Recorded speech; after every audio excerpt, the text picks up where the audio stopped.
మీరు మాకు రావటం చాలా ఆనందదాయకం, సంతోషకరమైనటువంటి విషయం.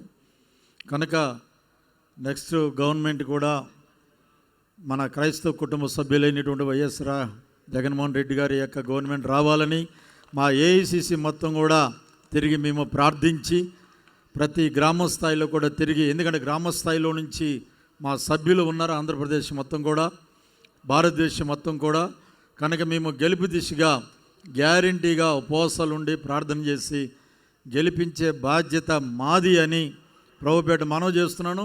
2019లో కూడా నేను బెంగళూరులో జాన్సన్ గారు మీటింగ్లో ఉన్నప్పుడు, national general secretary Bengaluru Karnataka, వారి మీటింగ్లో ఉన్నప్పుడు అనిల్ కుమార్ గారు అప్పుడు ఫోన్ చేసి, అనక్ గారు ఎక్కడున్నారంటే బెంగళూరులో ఉన్నాను సార్ అన్న, మీరు ఇమ్మీడియట్గా హైదరాబాద్ రండి అంటే ఫ్లైట్ ఎక్కి అక్కడ దిగిన తర్వాత 3 hours మేము డిస్కషన్ చేసాం సార్.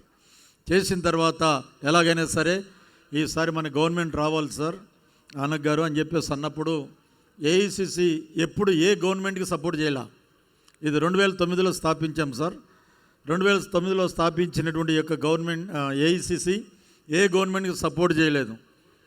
అయితే 2019లో మాత్రం ఎలాగైనా సరే మన గవర్నమెంట్ రావాలని చెప్పేసి అని వారు పట్టుబట్టినప్పుడు, సరే సార్ మీరు చెప్తున్నారు కనుక, మీరు అంతర్జాతీయ ఇంటర్నేషనల్ మీరు స్పీకర్ కనుక, ఆత్మీయులు కనుక, మన వైఎస్ రాజశేఖర రెడ్డి గారి ఫ్యామిలీ క్రైస్తవ కుటుంబం కనుక తప్పకుండా మా క్రైస్తవులందరం కూడా కనుక అప్పుడు మేము గడప గడపకి తిరిగి మనం ఈ సంవత్సరం క్రైస్తవ కుటుంబ సభ్యులైనటువంటి వైఎస్ఆర్సీపీ గవర్నమెంట్కి మనం సపోర్ట్ చేయాలి అని చెప్పి మేము తిరిగి మేము కష్టపడి గెలిపించే దిశ నేను ప్రామిస్ చేశా.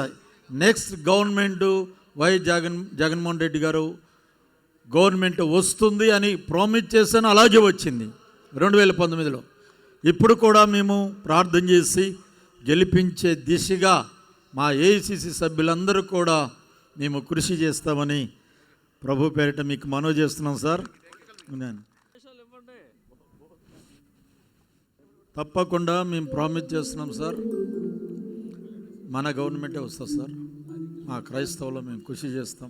Thank you sir. Thank you very much sir.